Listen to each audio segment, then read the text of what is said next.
Hello everybody, this is Sasha from Sexpert Talks, and today I am so happy to welcome with us somebody who has been so special to me and to so many of the speakers of this summit. She was our mentor in our training as sex, love, and relationship coaches with Leigh Martin's program, and she's a former somatic psychotherapist who is now a coach.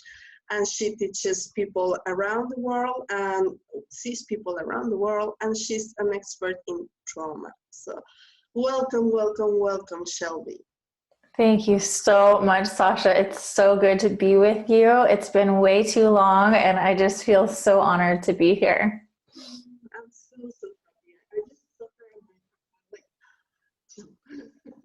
it's so exciting when you at some point see somebody that was so important in your development, in your professional development, and now you can speak to her like one-to-one. It feels like empowering and beautiful.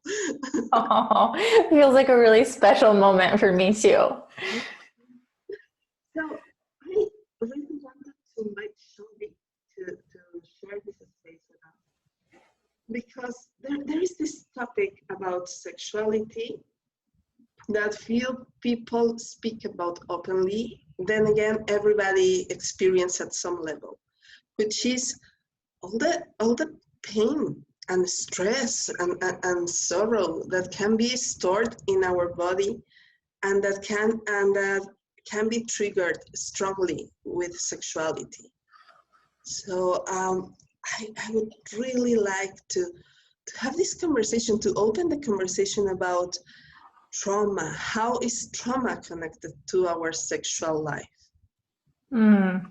Well, that is a huge and important question that I'm so glad you're asking, because so many of us, me included, jump into all of this healing around sex and sexuality without any awareness that we might be carrying some trauma. And it can, if we don't have this awareness, and if we aren't able to really hold it in a tender and present way, we can be thinking we're moving towards sexual healing, but we can get really overwhelmed really quickly and have no idea what's going on. And so maybe first I'll just say a little bit about what trauma is for folks that's new to. And a long time ago, we used to think that trauma was the event, was the scary thing that happened. And these days, we're recognizing that trauma is simply dysregulation of the nervous system.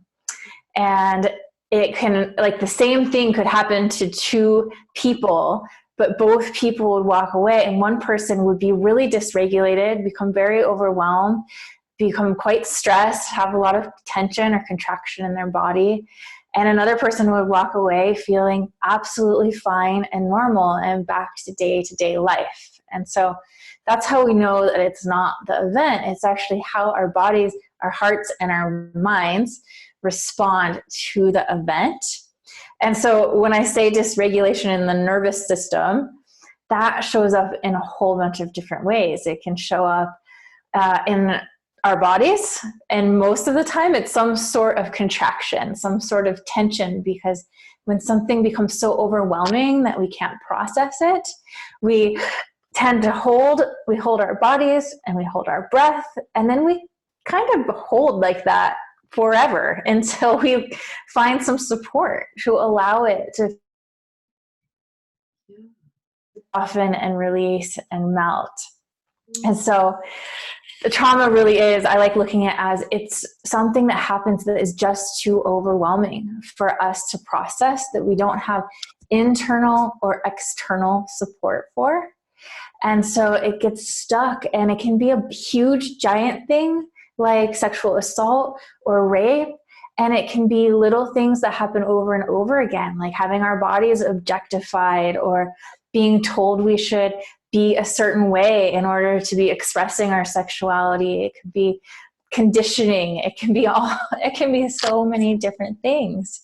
And so I love that these days we're just making space for, it could be anything, and each person responds differently. I love that you mentioned that. I think that's so important.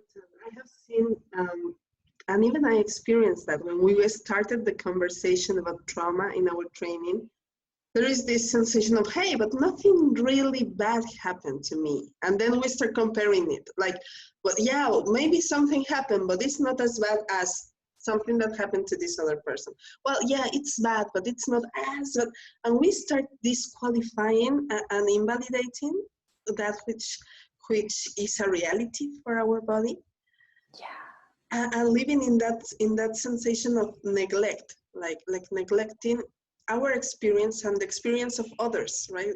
Because I have seen other people doing that comparison also about the trauma of others. Like, why are you complaining about it? This is not as bad as whatever other thing.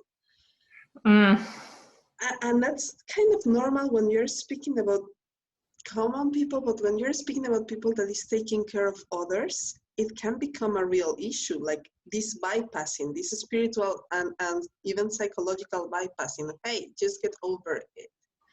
Yeah, no, I don't know if you saw me, but I just rolled my eyes because it's so uncomfortable and so painful to feel the impact of what it's like when somebody invalidates another person's experience, or when we compare ourselves to other people. It's violent what we can do to each other and to ourselves when there has been pain, there's been harm, and there's been damage. And I love that you mentioned this spiritual or psychological bypassing, because yeah, in the coaching communities and therapy communities and spiritual communities, so many people are programmed to just look past it. Oh, let's just focus on what's good. Let's just focus on the joy and the pleasure. And for somebody with trauma, that can be actually quite threatening and really invalidating. And to be dismissed in that way for not being allowed to have all of those feelings and be carrying that experience, it does further damage instead of what people are really intending, which is trying to help them feel better. Yes, absolutely. Just breathe deep into that reality, because that compassion can really change the world. Like seeing the pain of others and seeing our pain with compassion and without trying to bypass this experience and to compare it. And it's just a game changer. Yeah, I've been working one-on-one with clients for over a decade now, and both as a coach and as a psychotherapist. And I have found over and over again that if I go in there and I try to like judge what's happening, or I think I pity what's happening, or I feel like, oh, we need to fix this so that you can move on and feel better, people immediately feel worse. But when I come in and I just make all of the space in the world for whatever is happening to be happening, whatever feelings are there to be felt, that people immediately start feeling more free to be themselves, more free to connect with their bodies, their emotions, because there's space for them to start breathing. Like you said, you just took a big, deep breath, and it's like, oh, when we can welcome all of this instead of try to fix it and figure it out, which so many of us are conditioned to do, something really beautiful can happen. And then something that I loved about learning about trauma, becoming trauma aware, was the reactions, the common reactions that we have when our nervous systems get overwhelmed. I would love to hear from you about these reactions that I also see don't only relate to, and I want to emphasize in that, don't only relate to sexual trauma, but to this overwhelm, even in life, like right now with the coronavirus and the stress and the fear. We can immediately jump into these reactions. I would love to hear about this from you. Yeah, so some common trauma responses are, we hear fight, we hear flight, freeze, collapse. Some people use fawning. And so I can break those down a little bit of how that can show up. There are a lot, but those are some big ones to look for. And so if we're in fight, that can look like fighting towards someone else, being angry, blaming, feeling resentful, kind of pushing the world away. It can also look like being really, really self-critical and really judgmental, beating ourselves up and being stuck in this internal place of fight instead of feeling safe enough to actually be with what's underneath that, which might be some fear or some hurt. So fight, and that can show up in our bodies like a lot of tension or an impulse to just get out of there, to be chronically kind of running from situation to situation or person to person, just on the move, in motion. Flight. So, oh, sorry, that was flight, is the chronically person to person running on the move. That's a different kind of tension in the body. It's funny, when I did that in my body, I naturally just felt my habitual impulse. My own is to run. It's not so much to fight. So fight is more of the holding. Flight is the wanting to be in the movement. And flight can look like actually wanting to check out. It can look like sometimes going a little numb. It can look like distracting and being busy. Yeah, like kind of moving away from sexuality, sex, connection, whatever it is. Right now, you were mentioning the coronavirus, like really distracting from what's really happening and how you really feel about that. Freeze it's the highest level of activation. It's if we were an animal in the wild, it would mean we couldn't run and we couldn't fight.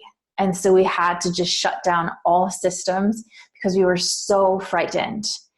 And so that can look like being immobile, not being able to move, barely being able to breathe, barely being able to advocate for our needs, say what we want, say anything, really. We can be in freeze towards ourselves. Like, I don't want to touch myself. I don't want to offer pleasure to myself. I am just shut down. And that can also look like collapse, like sleeping a lot. It can look like helplessness, of just like, I am a victim to this world and I don't know what to do about it. I can't be in action around it. And with freeze, the muscles can be actually quite loose, kind of like if you're really sad or depressed or tired, they might also be so tight because you're so immobile. And then I mentioned fawning because so many people can relate to this.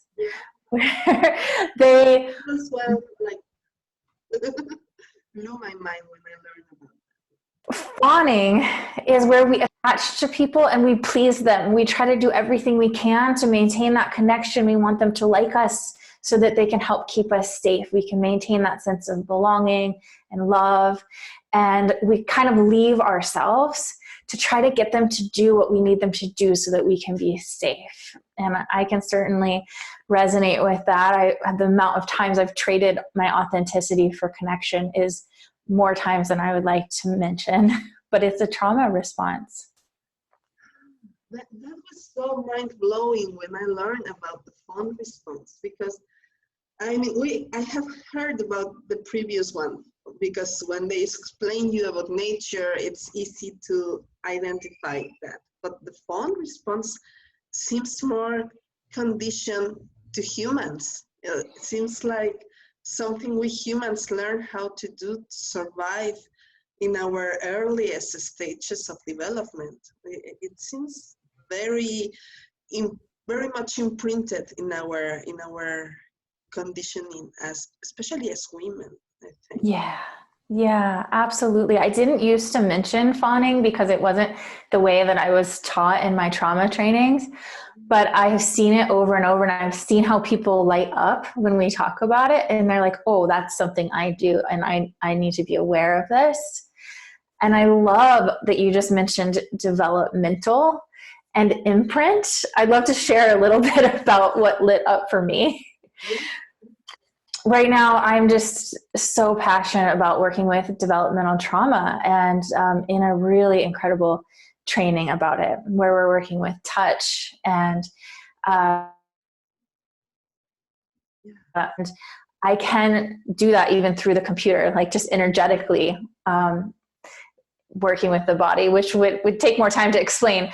But it's the imprints that we carry, even from pre-birth, you know, even before then, generational imprints. We are already carrying traumas from the people who came before, from the person who carried us in their womb, you know, and we're coming into this world already with little ruptures and little things that were stressful. And for certain beings, those little things can feel enormous, and we can carry them throughout our life without even knowing that this is an imprint. It's not actually something that's happening right here in the present moment. It's something that's impacting me from decades ago. I think that is so impactful to know, because if we look back, it's like we have been coming from generations of trauma, from the way in which women were treated, or slavery, or colonization, or just the way in which we were taught how to live or survive at the very early moments of our families. So it's like we are dragging story, and it's important to know that it's not ours, that we can heal that we can recognize that and heal that. A lot of what we do is what we learned how to do. And it is, yeah, it depends on your belief system, you know, and it's like, what did you come into this life with? What's in your DNA from the generations before? And we can become so overwhelmed and not even know, like, oh my goodness, this isn't about this thing that's happening right now. This is about how I learned how to be with this from so long ago. And I'm just doing what I learned how to do. And that can bring so much compassion. And that's the magic word, compassion. I find that can be that and validation. I have found that that is also part of the magic recipe, just validating whatever is going on and having compassion for what is going on. Yeah, it is the silliest magic ever, because it works and it's true and it's simple yet hard, you know, practicing compassion, really having enough space inside ourselves for all of the ways that we close our heart to ourselves and to others. It definitely takes willingness and courage and practice and guidance sometimes.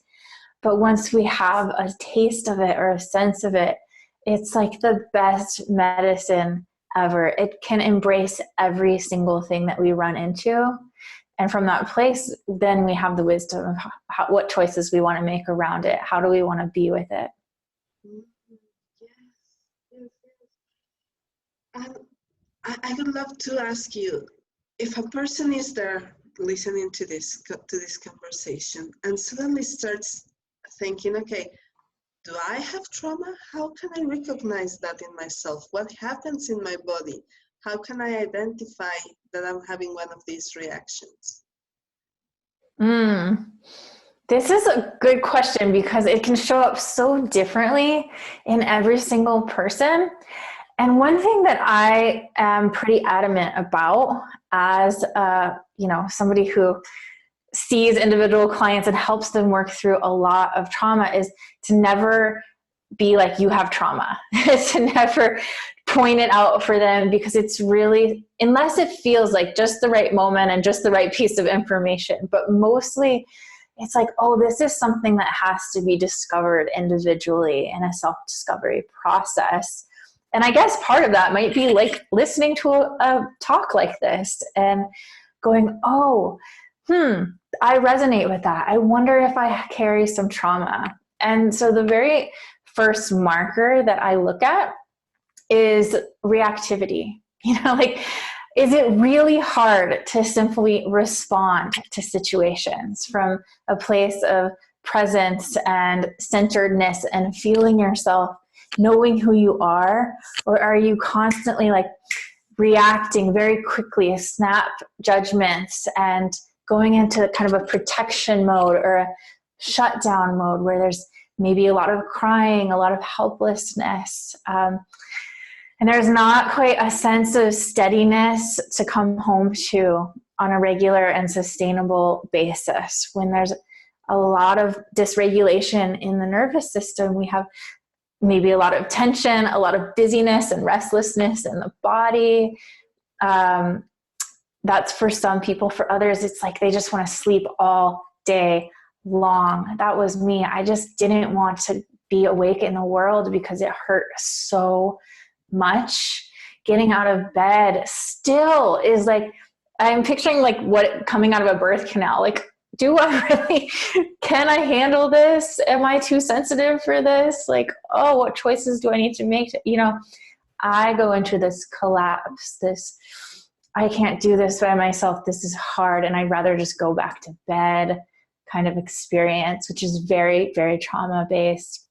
And then I'll also, like, if I'm in a romantic relationship and I feel abandoned or rejected, I go to the biggest anxiety in the whole world, where it just feels like everything is collapsing around me. And that's a sign of trauma. It's like everything is so big and so dramatic that I don't have the capability to remind myself, you're an adult, you're safe, you're loved, it's okay. So we kind of leave our adult self and we're operating from these other smaller or younger parts of ourselves, not always, but often. And those ones are kind of running the show. Yeah. And need for safety. I love that in what you're describing, the idea is around feeling safe enough to be in the world, to deal with everything that's coming your way. So it feels like this regulation has a lot to do with safety, with finding our place of safety. Yeah. I could say that is another very important part of the recipe. Absolutely. Yeah. I mean, in the hierarchy of needs, Maslow's, there's love, safety, and belonging. And safety is right up there. And it's like when we've experienced trauma, our system is so frightened. We're so frightened. And sometimes so frightened we think we could die. And even in these little, if I remember being in like elementary school or middle school where it's like, oh, I feel rejected from that group. I feel like I could die. My system experiences it as though it's a catastrophic accident, and so when we carry fright, we do not feel safe. We become so overwhelmed that we disconnect from any sense of support and experience of safety, whether it's in ourself, our connection to the earth, our belonging to the earth, our connection to God or the divine or higher power, nature, our connection to our community and our people. It just becomes really severed. And so the more we can build connections to safety inside and out, like how can I feel safe with myself? How can I feel safe in the world and beyond? That really grows our ability to be regulated. So I just want to empathize in that for everybody listening, the importance of this regulation of our nervous system. How trauma is not about one event, but it's about the regulation of our system, and it's about overwhelm, feeling like we can't handle everything that's coming our way. And right now, I think it's so important to speak about it because it feels overwhelming. When I was in the Facebook earlier, I could feel that sense of overwhelm. People in the street is starting to feel overwhelmed. So that is such a reminder to have compassion and connection and to go back into safety.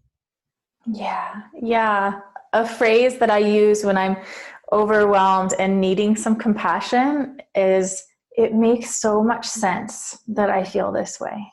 It's something that I just caught years ago, and it was the one thing that taught me self-compassion finally after trying so many forms. I was, oh, it makes so much sense that I feel this way.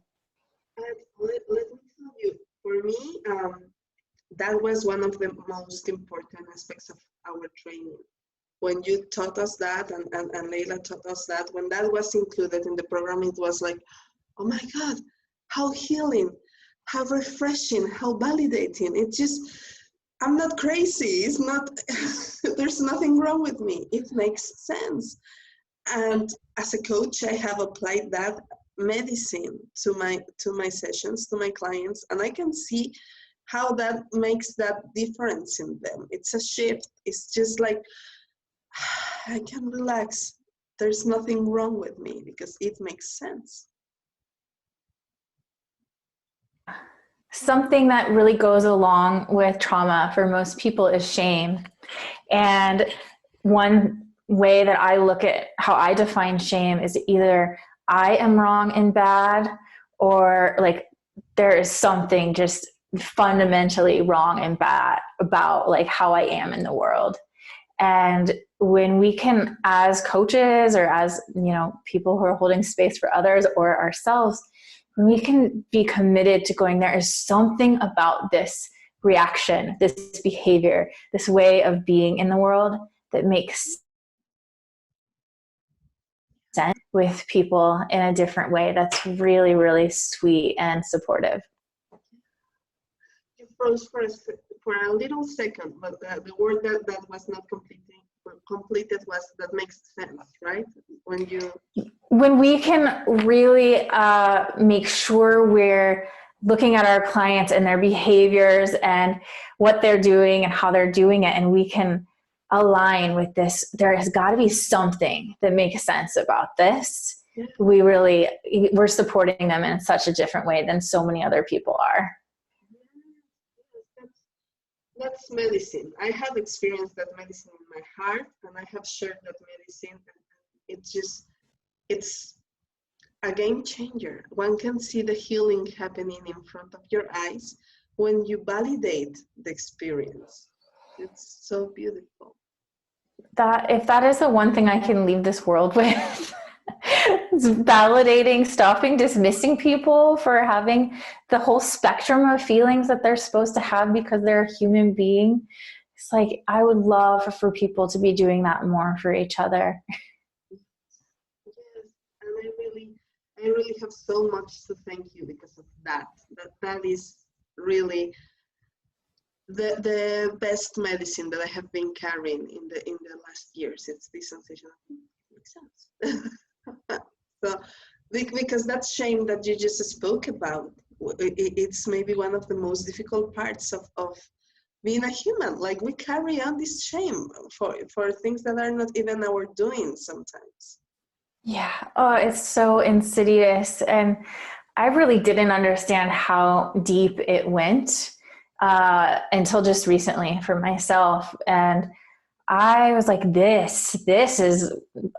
I praise Brene Brown, you know, like, I am so glad we're starting to become aware how shame feels, how it shows up, what we sound like to ourselves and each other when we're perpetuating shame. Because I think if the traumatic events just happened, we might be pretty okay.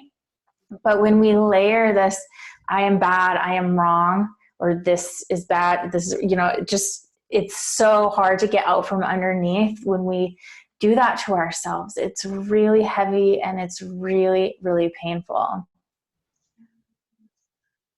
Thank you so much for sharing this medicine. I think that if people can take something from this conversation, is this sense of validation, like exploring their own reactions and exploring this validation of how it makes sense and how shame is part of this traumatic response.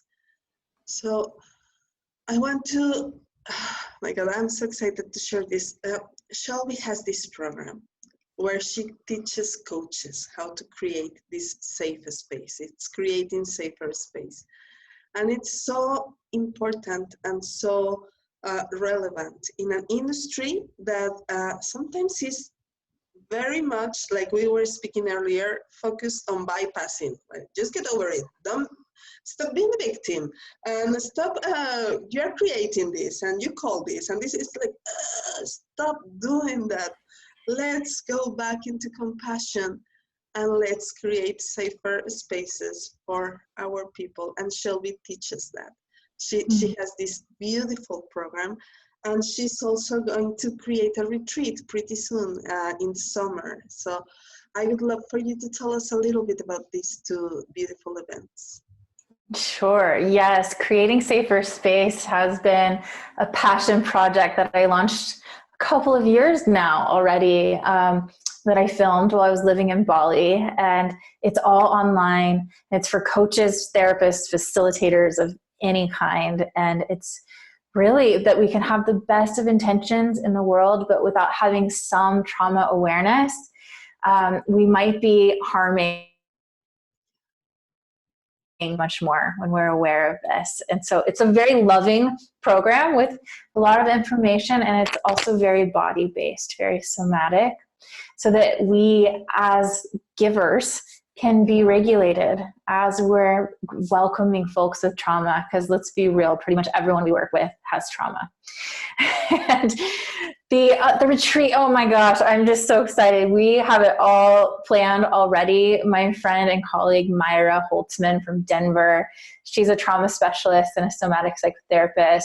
She's also facilitating dance. And so we are welcoming about 20 female identified individuals to Bend, Oregon, where my home is these days in the United States.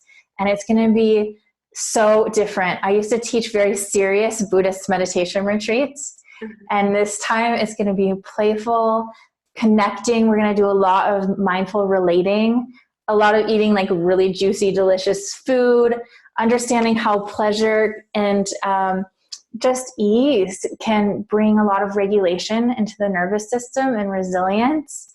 And we're going to do some gentle breath work and maybe howl at the moon if the moon's out. And I want to bring this idea that healing doesn't have to be hard. And I'm inviting folks who have just been going at it, just trying so hard to figure out what's wrong and doing everything they can to come and connect and learn some different ways of meeting what it is that they've been working with and carrying. I love that. Yes, please. Healing doesn't have to be hard and so serious and so intense. We can heal and ease into it. I love that. Yeah, and that doesn't mean we're bypassing the whole retreat. We're just meeting everything with a different sense. We're focusing more on being than doing together. Yes. Beautiful. Oh my God, I'm so excited for this. So down below in the description of the video, there's going to be the page of where you can reach Shelby and her social media. Second, you can reach to her and ask her questions and go to her events and join creating safer spaces as well. Thank you so much, Shelby, for this beautiful conversation. Oh, thank you. As I was talking to you, I noticed just how good it felt to be in this conversation and how important it feels. And it feels like my activism, and I just love being joined in it and being asked to show up and talk. It's one of my favorite things because I just want the world to feel safer for everybody. Yes, me too. I love that. And I really thank you for that. Thank you so much.